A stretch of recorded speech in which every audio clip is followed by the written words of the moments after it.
This video, I'm just going to talk about the movie, give you my thoughts while gameplay of the table is playing in the background. So here it is. Congo has been on my watch list for quite some time now, probably ever since I began doing Pinball A Movie features, but it hasn't been one that have been looking forward to. Like, it's always been I've kind of decided to do other movies before it, as you know, and so I've kind of put it off for a while. And so watching it today, I gotta say I was not that impressed with the movie, and my opinions of it are kind of the consensus of a lot of people who watched Congo when it released. That's not to say that the movie itself was completely a flop, but because there were some interesting parts, there were some good scenes, some parts were funny, but the movie did not age well, and generally received negative reviews, even though it did better in the box office than that was projected, right? So Congo is an interesting movie because most of the movie is based on a 1980 novel by a man named Michael Crichton. And so the novel called Congo from Michael Crichton is kind of a modern take on King Solomon's mines. Basically a lost city mythology infused with advanced technology. So that's what the premise of this whole movie is kind of doing. It's based on a novel, which is based on King Solomon's lost diamond mines in the Congo, which is in Central Africa. And these mines were guarded by these gray gorillas that were kind of, mutated in a way that could defend the mine from intruders, defend the diamonds. But the story goes is that the gray gorillas kind of overtook the humans that were, running the operation. So there's that kind of rebellion motif in there. But what's interesting about this movie as well is that this movie was meant to be released in the 1980s, but was stuck in development because Amy, the gorilla, the talking gorilla in the movie, they didn't have enough technology to make her look believable. So it wasn't until the 90s when they had the technology that they decided to develop and release this movie. So this movie was kind of an 80s movie that was released in the mid 90s. Kind of sounds funny, doesn't it? But it makes sense. I mean, it's based off a novel from 1980. So, you'd figure that it was a movie that was supposed to be released within that decade. And what's kind of cool about Congo, some of the upsides to it is the use of animatronics instead of CGI that you see in the film. So Amy, the gorilla, the talking gorilla, is being her movements are being played by an actor, but the face is like animatronics, a lot of the face and the eyes. And it does a pretty good job. I mean, considering the technology back from 1995, I think they did a really good job for making it look, believable. And even with technology today, it looks pretty good. So I will give it that.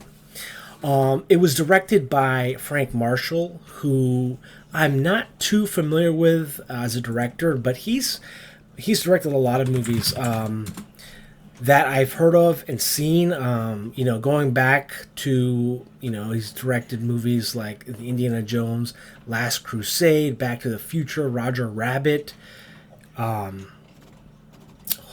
He worked on Hook. A lot of these 90s movies, Signs, Indiana Jones and the Crystal Skull, The Last Airbender. So he's in a lot of... He's worked on... His name is on a lot of movies, a lot of films, really popular films. Most recently, Jurassic World Rebirth. So I mean, there is, he has a lot of, movies under his belt. So it's not like his first movie, right? It's not like his debut movie. But that being said, I wasn't really impressed by this movie. And I think that's because, I don't know, they were just trying to go with in too many directions. There were too many like subplots in this film. Instead of being there like one central theme, you have a plot where you're talking about teaching gorillas to talk, releasing the gorilla back to the wild, so Amy can teach other gorillas to talk. You have a plot where this guy played by Tim Curry is trying to find diamonds in the Lost City of Zinj, and you have the conflict going on in Central Africa, and then you have, the one of the main characters played by what's her name? Congo film cast. Played by Laura Linney, is trying to find her lost the people on an expedition that got lost because they're trying to find a diamond, a rare blue diamond that can advance, satellite and, technology. So it's really all over the place, and that's where I think it kind of goes wrong. It has too many plots, too many subplots, and it doesn't do anything good in one direction because you have a little bit of comedy in there. Like, Tim Curry's character, it's almost laughable, like the accent he was doing this heavy Romanian accent. And like, I love Tim Curry, and I love his roles in movies, but it was just like, it was almost like, what? This is insane. But apparently Ernie Hudson really enjoyed the role. He was Captain Monroe, and I thought his character was all right. But for me, what was really like the beginning is where you have the Bruce Campbell cameo when the movie starts, and I only know Bruce Campbell from Army of Darkness, and I know he was in the Evil Dead movies as well. So he was in there. I thought he was going to be in there for longer, but that cameo was really interesting to me to see, especially if you're a fan of him or the movies that he's been in.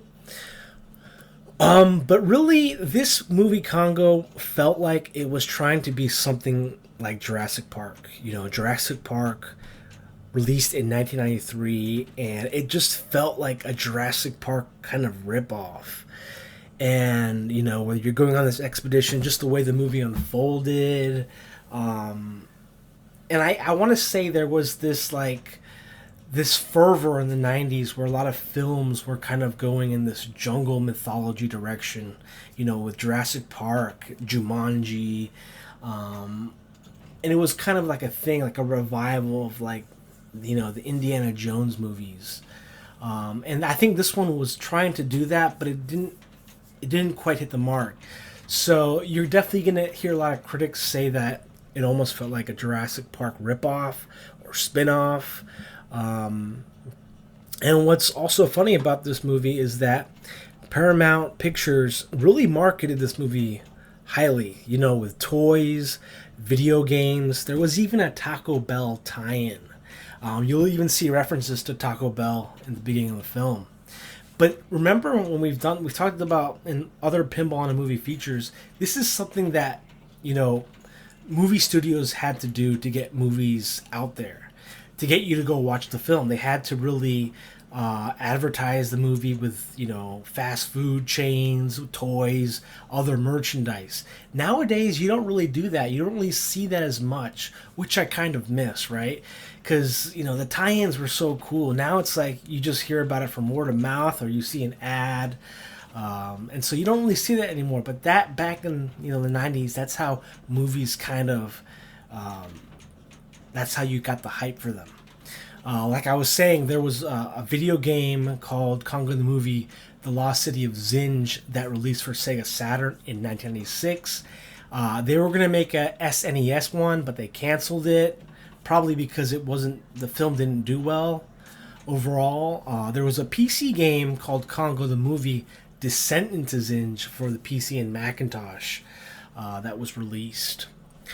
But really, just kind of, like the film had some funny parts.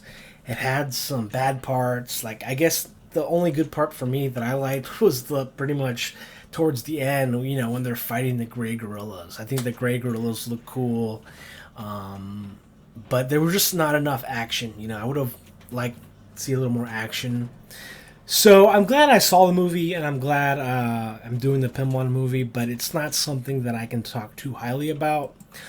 But talking about the pinball machine, which was released in 1995, is kind of interesting to me because it was a table by John Trudeau, and it was one of the last Williams tables, and the year is interesting as well because 95 was also when Whodunit was released. So we've been playing a lot of Whodunit recently with the tournament. But this table did a lot better than... It got a lot more positive acclaim than the movie did. But still not a very popular table in terms of production. Only 2,129 units. When you think about 2 years earlier or 3 years earlier, when Addams Family produced 20,000 units. So think about that, right? But yeah, it had some cool toys. You had some Grey Gorilla toys, I think, and even Amy, the mini playfield. So it is a table that I think a lot of people kind of forget about because by 1995 there was also Attack from Mars. There was Theater of Magic. So there was a lot of tables that Williams kind of released in a short period of time where I think Congo gets kind of lost in that timeline.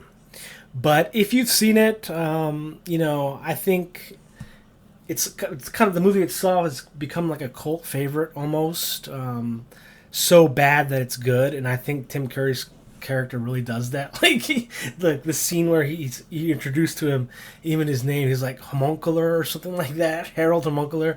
It's just funny, and it's just good to see Tim Curry. It's good to see these 90s actors. It's definitely was a capsule in the past. So I hope you enjoyed this video and enjoyed this Pinball movie. Till next time, catch you guys later.